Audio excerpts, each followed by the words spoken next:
A Christmas Carol, in prose, being a ghost story for Christmas, by Charles Dickens.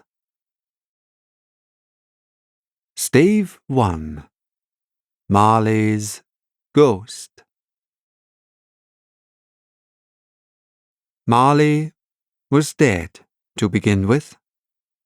There is no doubt whatever about that. The register of his burial was signed by the clergyman, the clerk, the undertaker, and the chief mourner. Scrooge signed it, and Scrooge's name was good upon change for anything he chose to put his hand to. Old Marley was dead as a doornail. Mind, I don't mean to say that I know of my own knowledge what there is particularly dead about a doornail. I might have been inclined myself to regard a coffin nail as the deadest piece of ironmongery in the trade, but the wisdom of our ancestors is in the simile, and my unhallowed hands shall not disturb it, or the country's done for. You will therefore permit me to repeat emphatically that Marley was dead as a doornail. Scrooge knew he was dead? Of course he did. How could it be otherwise? Scrooge and he were partners for I don't know how many years. Scrooge was his sole executor, his sole administrator, his sole assign, his sole residuary legatee, his sole friend, and sole mourner. And even Scrooge was not so dreadfully cut up by the sad event, but that he was an excellent man of business on the very day of the funeral, and solemnized it with an undoubted bargain. The mention of Marley's funeral brings me back to the point I started from. There is no doubt that Marley was dead. This must be distinctly understood, or nothing wonderful can come of the story I am going to relate. If we were not perfectly convinced that Hamlet's father died before the play began, there would be nothing more remarkable in his taking a stroll at night in an easterly wind upon his own ramparts than there would be in any other middle-aged gentleman rashly turning out after dark in a breezy spot, say St. Paul's churchyard, for instance, literally to astonish his son's weak mind. Scrooge never painted out old Marley's name. There it stood, years afterwards, above the warehouse door, Scrooge and Marley. The firm was known as Scrooge and Marley. Sometimes people new to the business called Scrooge, and sometimes Marley, but he answered to both names. It was all the same to him. Oh, but he was a tightly fisted hand at the grindstone, Scrooge, a squeezing, wrenching, grasping, scraping, clutching, covetous old sinner. Hard and sharp as a flint, from which no steel had ever struck out generous fire, secret and self-contained and solitary as an oyster. The cold within him froze his old features, nipped his pointed nose, shriveled his cheek, stiffened his gait, made his eyes red, his thin lips blue, and spoke out shrewdly in his grating voice. A frosty rime was on his head and on his eyebrows and his wiry chin. He carried his own low temperature always about with him. He iced his office in the dog days, and didn't thaw it 1 degree at Christmas. External heat and cold had little influence on Scrooge. No warmth could warm him, no wintry weather chill him, no wind that blew was bitterer than he, no falling snow was more intent upon its purpose, no pelting rain less open to entreaty. Foul weather didn't know where to have him. The heaviest rain and snow and hail and sleet could boast of the advantage over him in only one respect. They often came down handsomely, and Scrooge never did. Nobody ever stopped him in the street to say with gladsome looks, "My dear Scrooge, how are you? When will you come to see me?" No beggars implored him to bestow a trifle. No children asked him what it was o'clock. No man or woman ever once in all his life inquired the way to such and such a place of Scrooge. Even the blind men's dogs appeared to know him, and when they saw him coming on, would tug their owners into doorways and up courts, and then would wag their tails as though they said, "No eye at all is better than an evil eye, dark master." But what did Scrooge care? It was the very thing he liked. To edge his way along the crowded paths of life, warning all human sympathy to keep its distance, was what the knowing ones call nuts to Scrooge. Once upon a time, of all the good days in the year, on Christmas Eve, old Scrooge sat busy in his counting-house.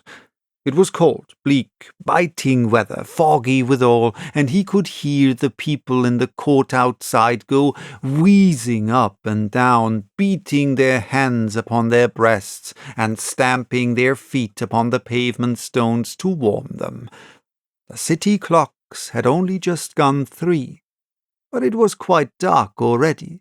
It had not been light all day, and candles were flaring in the windows of the neighbouring offices, like ruddy smears upon the palpable brown air. The fog came pouring in at every chink and keyhole, and was so dense without that, although the court was of the narrowest, the houses opposite were mere phantoms. To see the dingy cloud come drooping down, obscuring everything, one might have thought that nature lived hard by and was brewing on a large scale. The door of Scrooge's counting-house was open, that he might keep his eye upon his clerk, who, in a dismal little cell beyond, a sort of tank, was copying letters. Scrooge had a very small fire, but the clerk's fire was so very much smaller that it looked like one coal.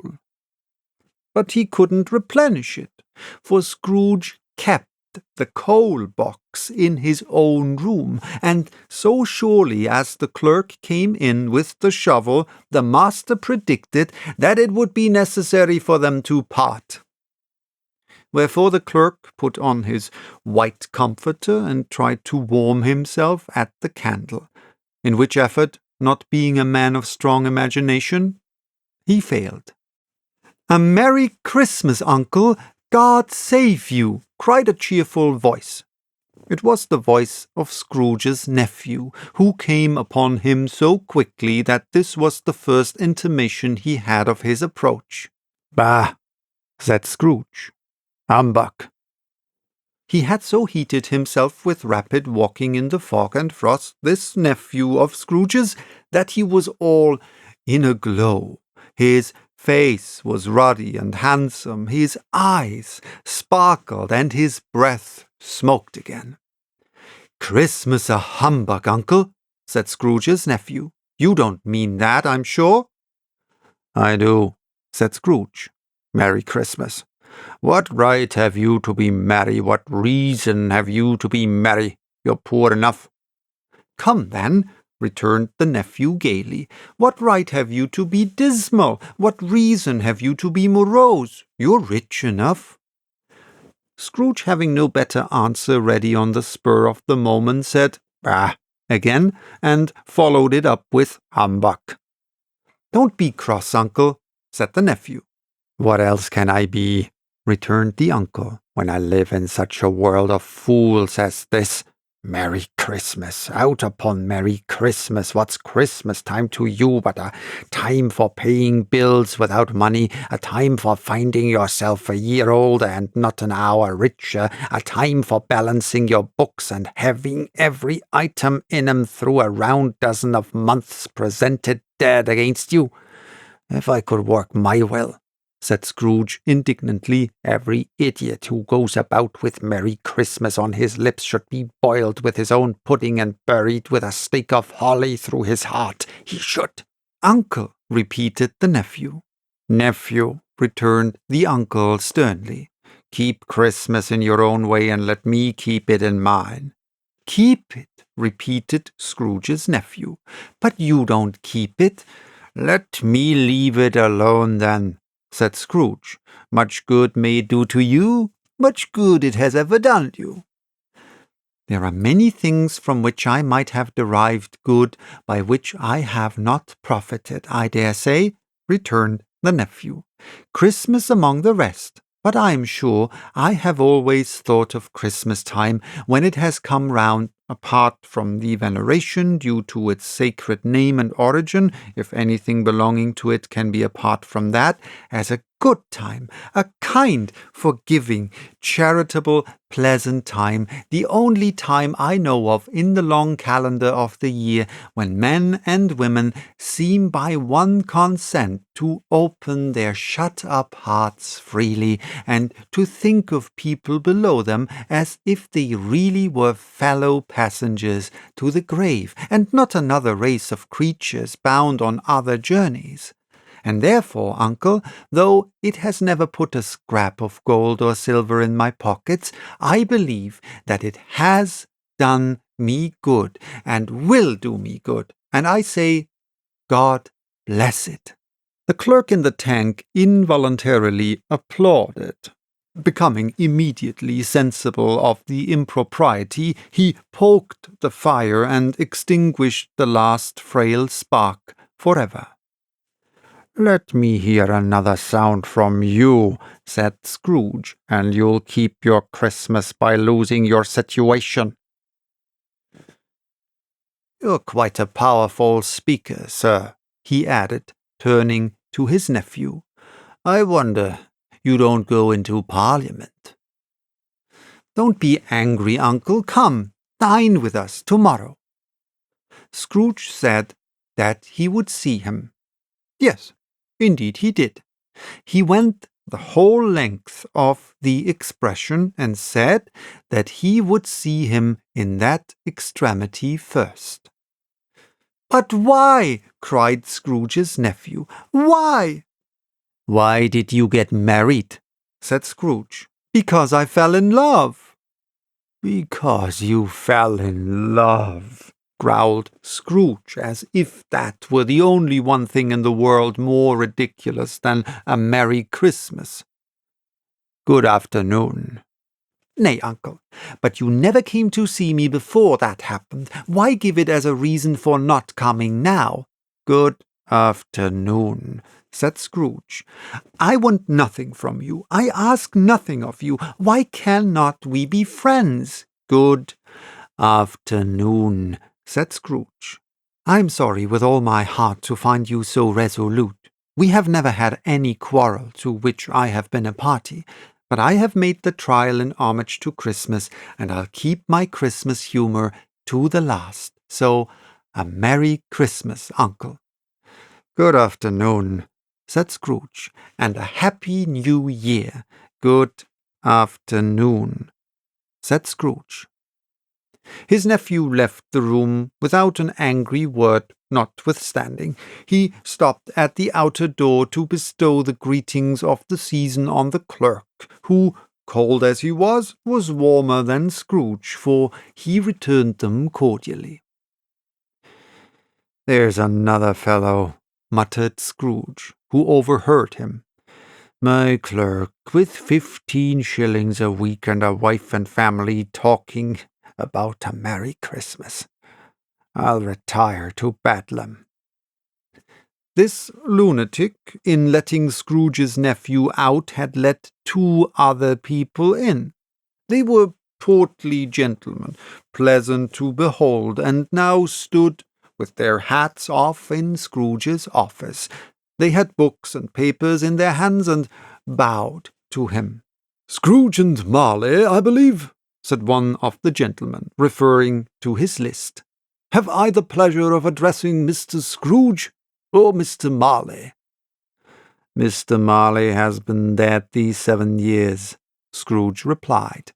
"He died 7 years ago, this very night." "We have no doubt his liberality is well represented by his surviving partner," said the gentleman, presenting his credentials. It certainly was, for they had been 2 kindred spirits. At the ominous word liberality, Scrooge frowned and shook his head and handed the credentials back. "At this festive season of the year, Mr. Scrooge," said the gentleman, taking up a pen, "it is more than usually desirable that we should make some slight provision for the poor and destitute who suffer greatly at the present time. Many thousands are in want of common necessaries. Hundreds of thousands are in want of common comforts, sir." "Are there no prisons?" asked Scrooge. "Plenty of prisons," said the gentleman, laying down the pen again. "And the Union workhouses?" demanded Scrooge. "Are they still in operation?" "They are, still," returned the gentleman. "I wish I could say they were not.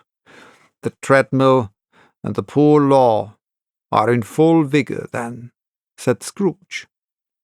"Both very busy, sir." "Oh, I was afraid from what you said at first that something had occurred to stop them in their useful course," said Scrooge. "I am very glad to hear it." "Under the impression that they scarcely furnish Christian cheer of mind or body to the multitude," returned the gentleman, "a few of us are endeavouring to raise a fund to buy the poor some meat and drink and means of warmth. We choose this time because it is a time of all others when want is keenly felt and abundance rejoices. What shall I put you down for?" "Nothing," Scrooge replied. "You wish to be anonymous?" "I wish to be left alone," said Scrooge. "Since you ask me what I wish, gentlemen, that is my answer.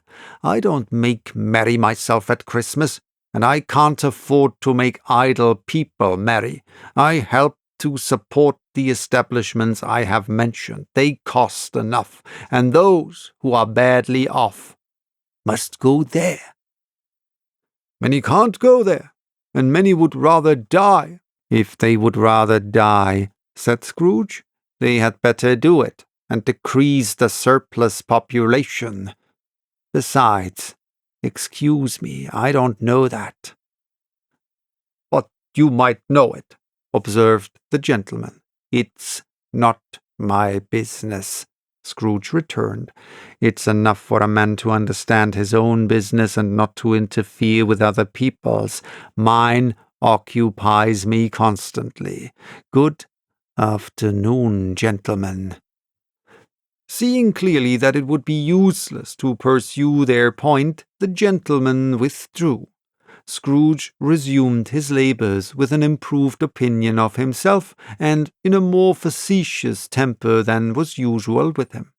Meanwhile the fog and darkness thickened, so that people ran about with flaring links, proffering their services to go before horses and carriages and conduct them on their way.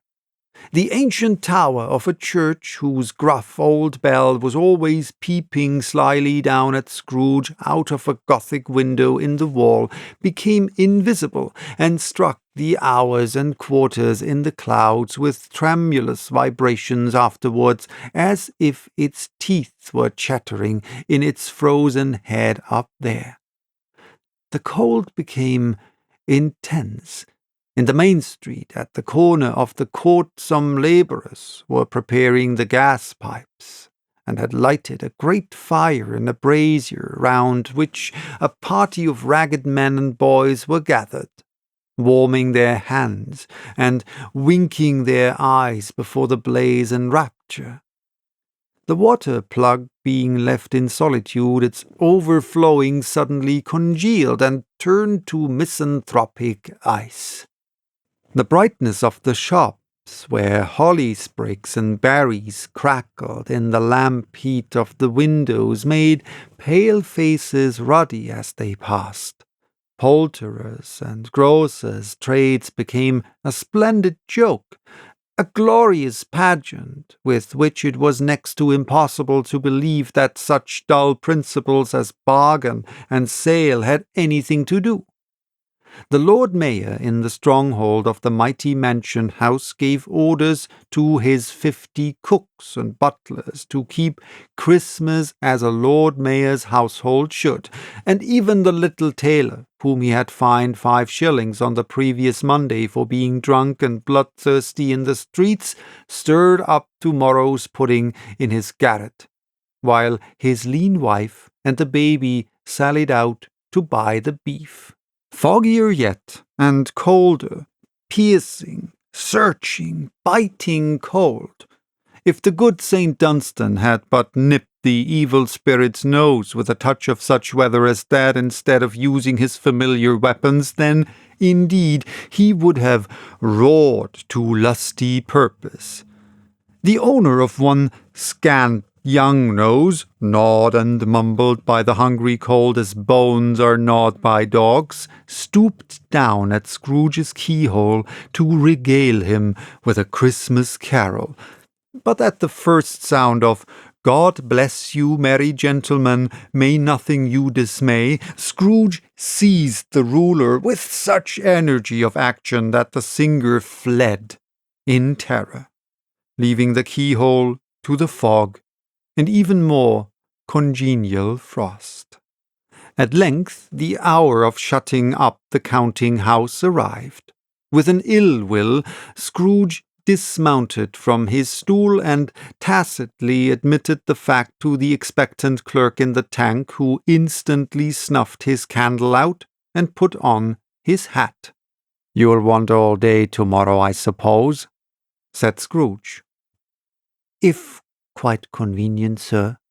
"It's not convenient," said Scrooge, "and it's not fair. If I was to stop half a crown for it, you'd think yourself ill-used, I'll be bound." The clerk smiled faintly. "And yet," said Scrooge, "you don't think me ill-used when I pay a day's wages for no work." The clerk observed that it was only once a year, a poor excuse for picking a man's pocket every 25th of December, said Scrooge, buttoning his great coat to the chin. "But I suppose you must have the whole day. Be here all the earlier next morning."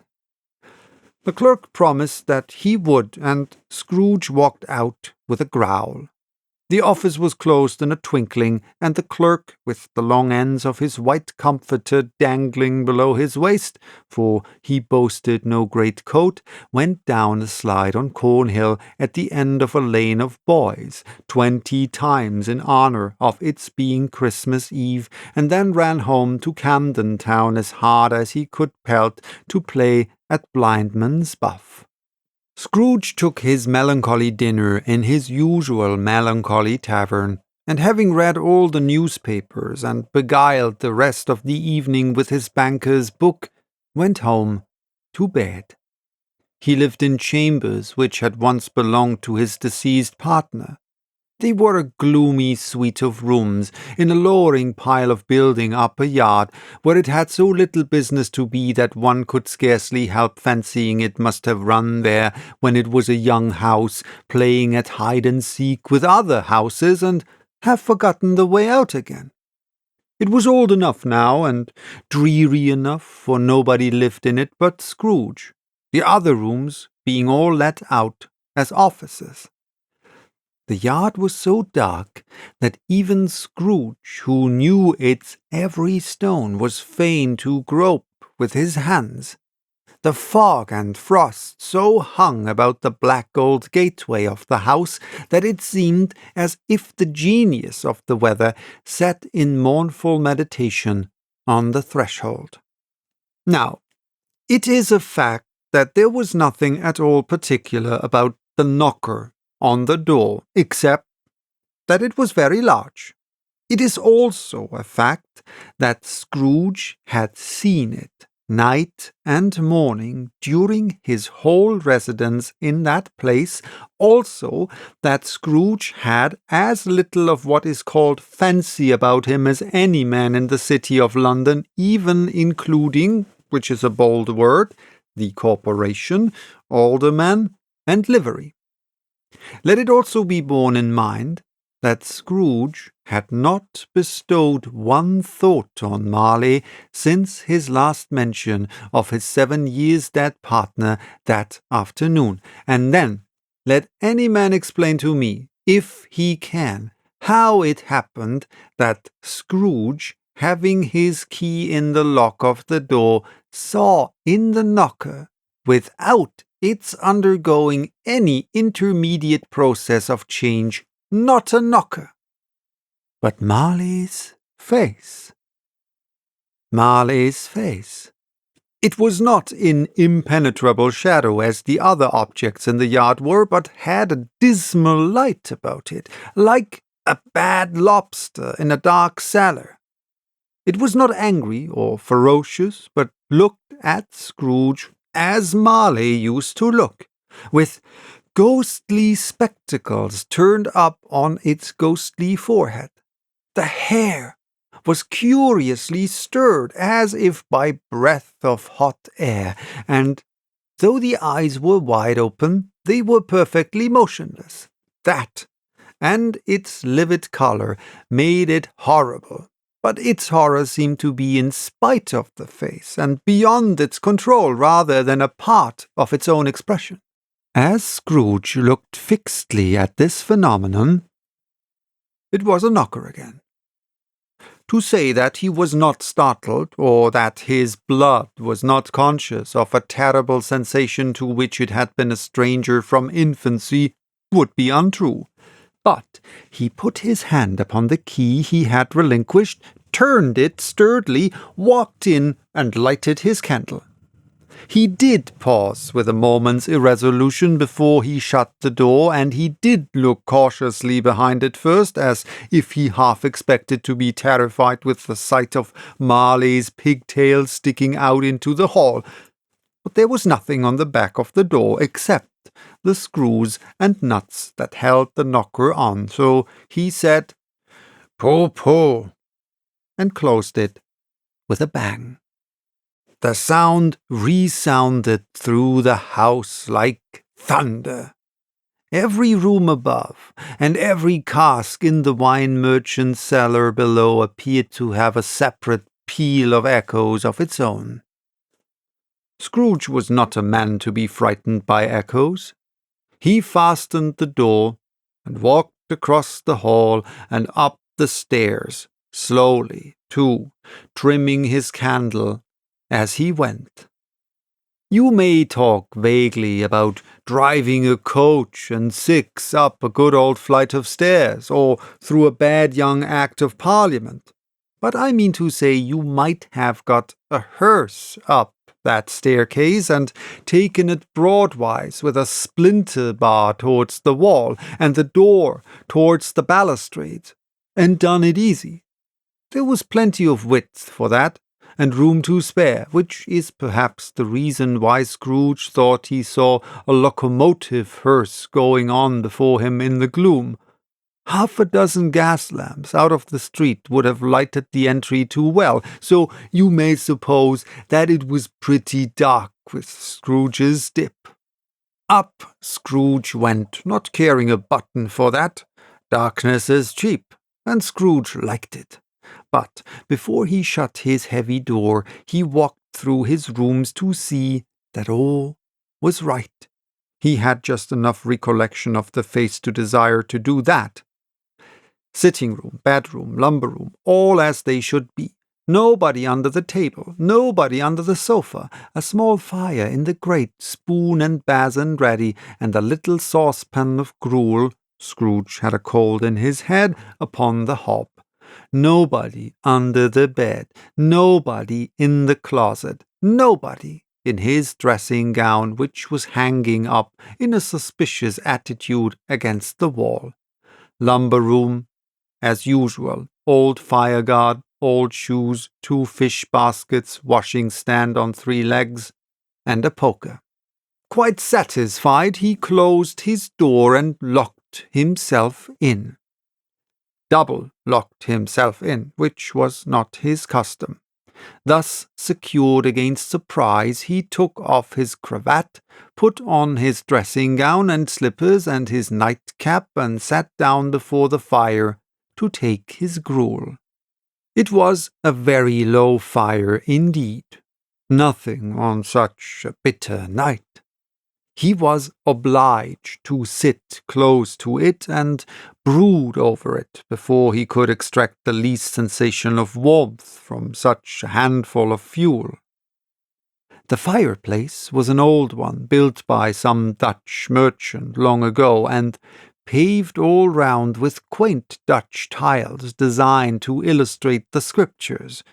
There were Cains and Abels, Pharaoh's daughters, queens of Sheba, angelic messengers descending through the air on clouds like feather beds, Abrahams, Belshazzars, apostles putting off to sea in butter boats, hundreds of figures to attract his thoughts, and yet that face of Marley, 7 years dead, came like the ancient prophet's rod, and swallowed up the whole.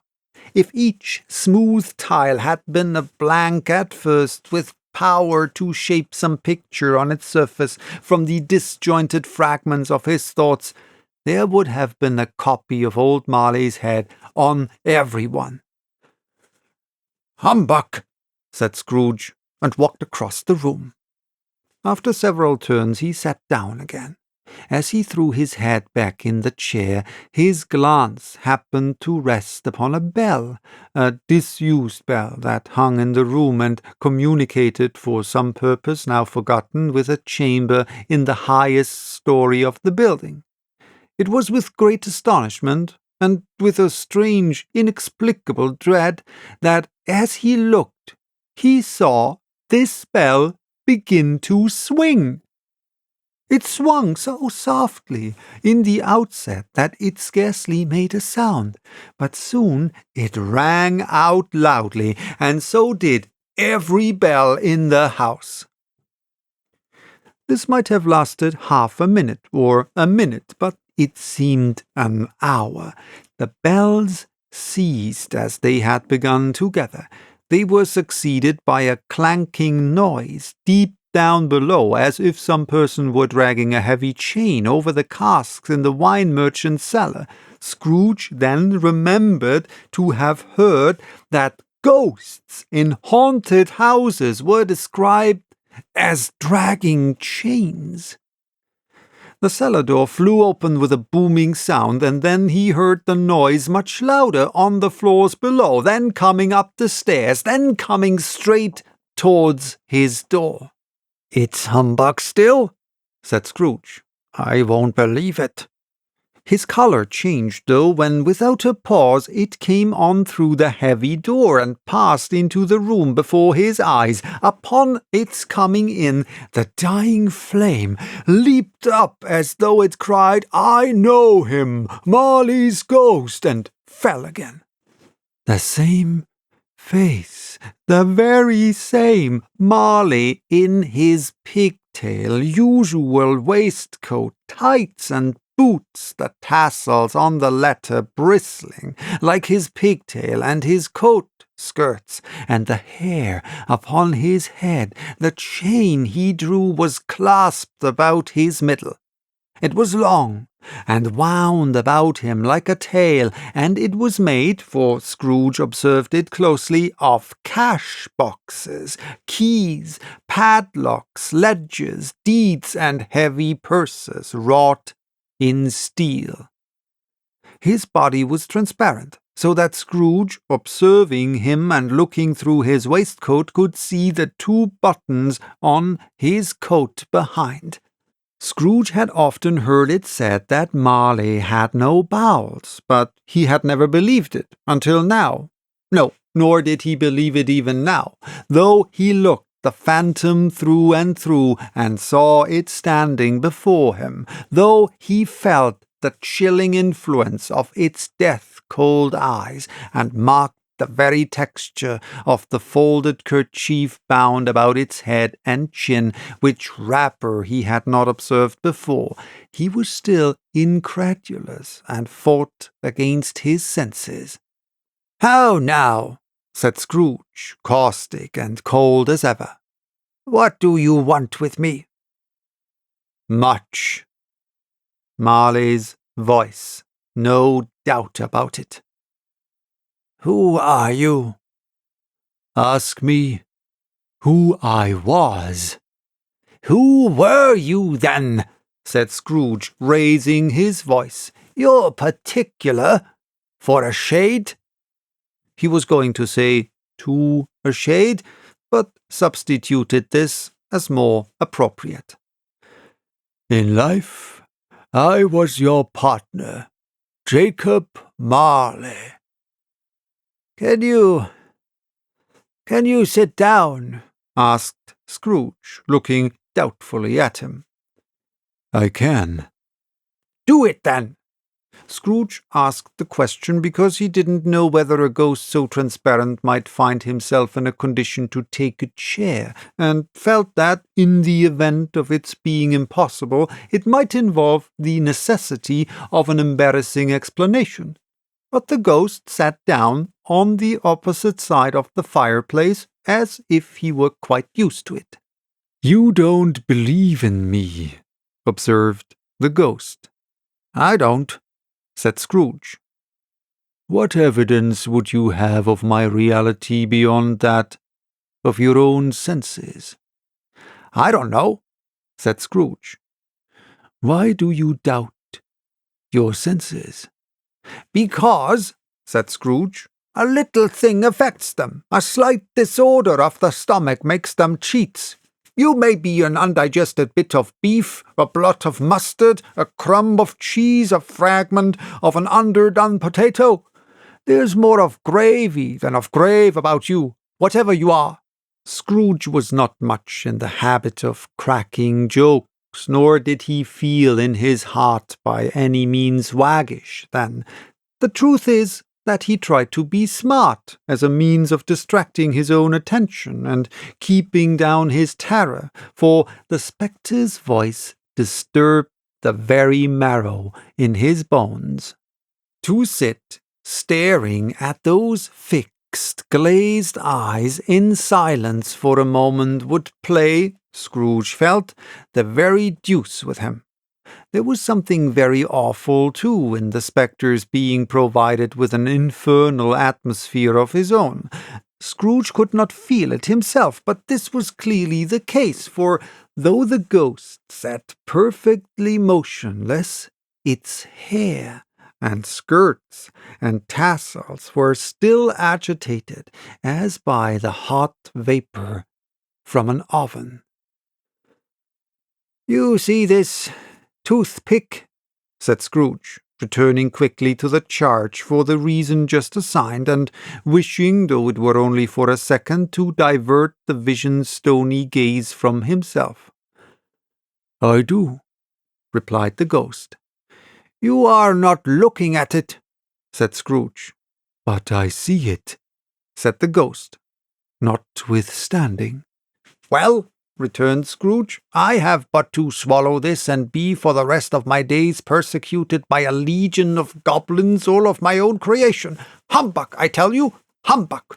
At this, The spirit raised a frightful cry and shook its chain with such a dismal and appalling noise that Scrooge held on tight to his chair to save himself from falling in a swoon.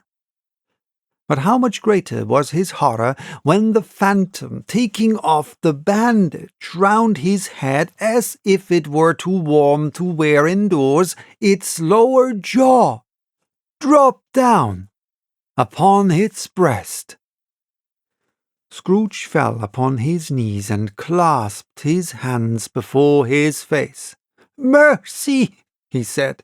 "Dreadful apparition, why do you trouble me?" "Man of the worldly mind," replied the ghost, "do you believe in me or not?" "I do," said Scrooge. "I must. But why do spirits walk the earth, and why do they come to me?" "It is required of every man," the spirit returned, "that the spirit within him should walk abroad among his fellow men, and travel far and wide, and if that spirit goes not forth in life, it is condemned to do so after death. It is doomed to wander through the world, oh, woe is me, and witness what it cannot share, but might have shared on earth, and turned to happiness." Again the spectre raised a cry, and shook its chain, and wrung its shadowy hands. "You are fettered," said Scrooge, trembling. "Tell me why." "I wear the chain I forged in life," replied the ghost. "I made it, link by link and yard by yard. I girded it of my own free will, and of my own free will I wore it. Is its pattern strange to you?" Scrooge trembled more and more. "Or would you know," pursued the ghost, "the weight and length of the strong coil you bear yourself? It was full as heavy and as long as this, 7 Christmas Eves ago. You have laboured on it since. It is a ponderous chain." Scrooge glanced about him on the floor in the expectation of finding himself surrounded by some 50 or 60 fathoms of iron cable, but he could see nothing. "Jacob," he said imploringly. "Oh, Jacob, Marley, tell me more. Speak comfort to me, Jacob." "I have none to give," the ghost replied. "It comes from other regions, Ebenezer Scrooge, and is conveyed by other ministers to other kinds of men. Nor can I tell you what I would. A very little more is all permitted to me. I cannot rest. I cannot stay. I cannot linger anywhere. My spirit never walked beyond our counting house. Mark me. In life, my spirit never roved beyond the narrow limits of our money-changing hole, and weary journeys lie before me." It was a habit with Scrooge, whenever he became thoughtful, to put his hands in his breeches pockets, pondering on what the ghost had said. He did so now, but without lifting up his eyes or getting off his knees. "You must have been very slow about it, Jacob," Scrooge observed in a business-like manner, though with humility and deference. "Slow," the ghost repeated. 7 years dead," mused Scrooge, "and travelling all the time." "The whole time," said the ghost. "No rest, no peace, incessant torture of remorse." "You travel fast," said Scrooge. "On the wings of the wind," replied the ghost. "You might have got over a great quantity of ground in 7 years, said Scrooge.